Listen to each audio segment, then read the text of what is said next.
Dandadan or Sakamoto Days. This past year, we've been introduced to these two properties and have been blown away by what we've seen. To my knowledge, the two fandoms have been going at it since the manga days over which is the superior series. And now that they both have just wrapped up their second season respectively, I feel like it's time to ask this question. Let me start off by saying, they both are really great and enjoyable in their own respective ways. And nothing in this video is going to diminish that. If you happen to prefer one over the other, or both equally, that's more than okay. But alas, that's not what we're here for today. We have Sakamoto Days by Yuto Suzuki fighting in the blue corner, and Dandadan by Yukinobu Tatsu fighting in the red. I'm breaking it all down, category by category. So when the comment section explodes, I'll have the receipts. So lay back, sit tight, and let's see who takes the crown. We're answering the question, Dandadan versus Sakamoto Days. Which is better? World building.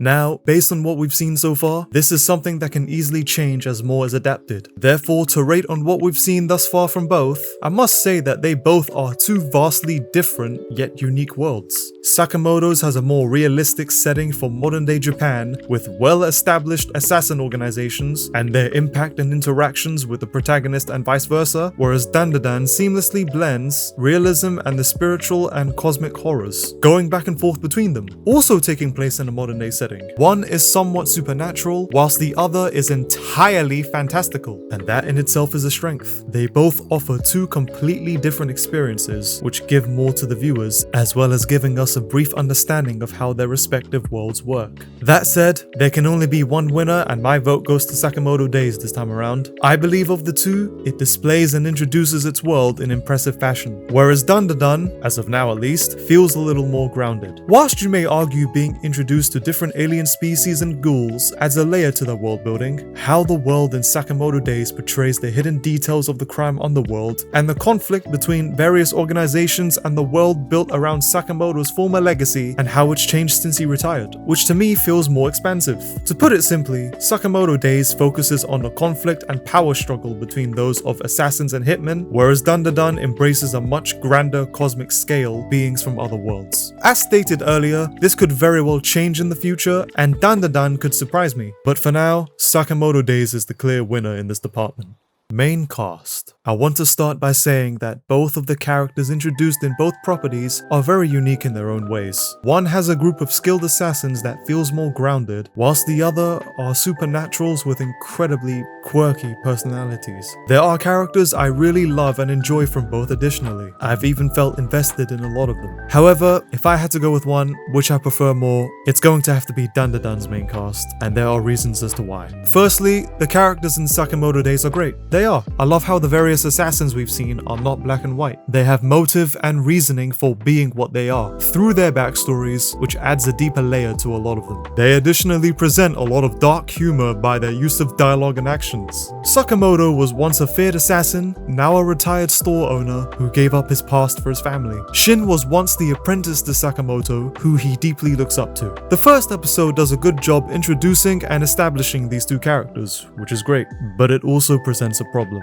In its core, this is really just the Shin and Sakamoto show. For the majority, they're the two characters who get the most amount of screen time, and it makes the rest of the cast feel forgettable. Like the redhead girl, Lu Xiaotang for example, who was presented and marketed to be the tertiary main character, ended up falling to the wayside mid-season, which was very disappointing to see. The various scenes with those two assassins that we see are honestly random. They don't add much to anything regarding those two and kinda just waste screen time. And these new sets of characters from the exam arc, I wouldn't be surprised if they're just forgotten about after it ends. Whereas for Dandadan, their main cast feels a lot more involved in the story and world. Characters are extremely integral in developing the core plot and world around it. They literally make it happen off the rule. You can't have a series without characters.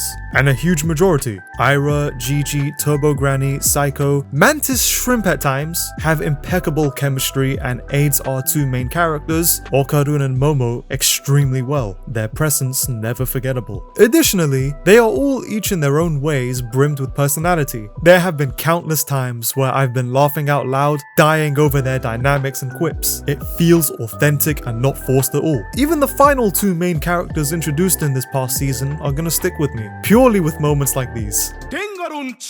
That moment especially with Kinta was so ridiculous it killed me. So yeah, Dandadan wins this category for me. I may prefer some of the Sakamoto characters over some of Dandadan's, but the cast just feels more connected with the latter. Anime adaptation. Okay, so the manga community has said that the adaptation was pretty poor for the first half of Sakamoto Days, and even as a newcomer to the series, I could agree. Knowing absolutely nothing for the series, I could tell something was off with the anime. Some moments didn't feel like they were done to proper justice and felt very fast. Faster than it should be, really. There was hardly any breathing space. An anime adaptation is meant to, in more ways than one, capture the same feeling of the manga, and according to the manga readers, it failed to do so and left many disappointed. They definitely did step it up in this new season, however, especially with the action sequences, and I very much appreciate TMS Entertainment slowing it down in this half. It has made the characters' backstories and progression for the plot feel more fleshed out. However, I'd be lying if I said Dandadan didn't have the better adaptation. Science Saru has done a phenomenal job thus far. With how amazing season 1 looked and felt, I was genuinely worried by the time season 2 would come around, it would massively fall off, as a lot of second seasons tend to do. But Dandadan is a different story. Season 2 was on par with the first, if not exceeding it at times. This animation studio made this series a work of art, with its fluid and dynamic animation, and of course the killer opening songs. All wouldn't have happened with its superb direction. Many claim that anime even exceeds the manga at times, considering this the superior version to experience this property.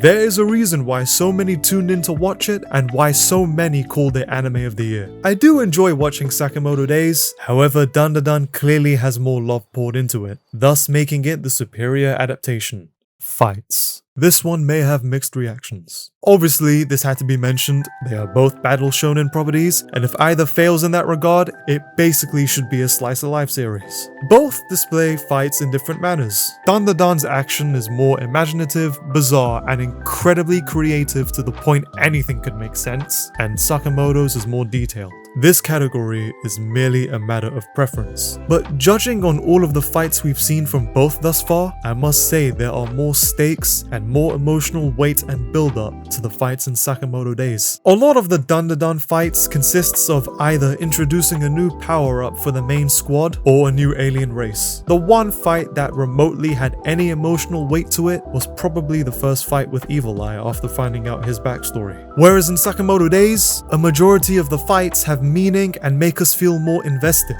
like Shin fighting Kashima and his men to protect the lab and scientists he grew up with, the attack in the JAA with the old man, Sakamoto fighting every one of Slur's people, and eventually the man himself, so his family isn't harmed. Like, all of these are reasonable and makes the fights for this series enjoyable. Additionally, there isn't an overly complex power system to follow through. I love the creativity and pure skill of Sakamoto and everyone using their hand-to-hand combat and surroundings to fight the other hitmen. Not to say I dislike Dandadan's fighting style by any means, their character transformations and powers are incredibly unique and fun to see play out additionally. However, Sakamoto has the superior choreography. So yeah, Sakamoto Days gets my vote in this regard. Reception. Ever since the two received their adaptations earlier this year and later been renewed for another season, the community has been split over which to root for. Both have garnered a lot of traction from their initial premiere, and both have managed to capture the attention of many to keep watching for two calls apiece. This is a category that can cause a number of back and forths depending on who you ask, as everyone has different preferences and tastes alike. I can't tell you if I have a particular favorite of the two just yet. However, Dandadan has garnered so much traction that when the first season was airing, I heard so many people play the opening in public transport. Heard so many people who never watched anime before. Some friends of mine even who aren't anime fans ask me if I've seen the new episode or not, becoming Netflix's most popular anime of last year. How it was presented clearly attracted a lot of people. It was a breath of fresh air, especially around the time when anime admittedly began to feel stale. And due to how much Science Saru won viewers over with their adaptation, the manga sales increased exponentially. To say Sakamoto Days surpassed it or even reached the same status is laughable. For me, this feels like a no-brainer. Dandadan easily destroys Sakamoto Days in this category.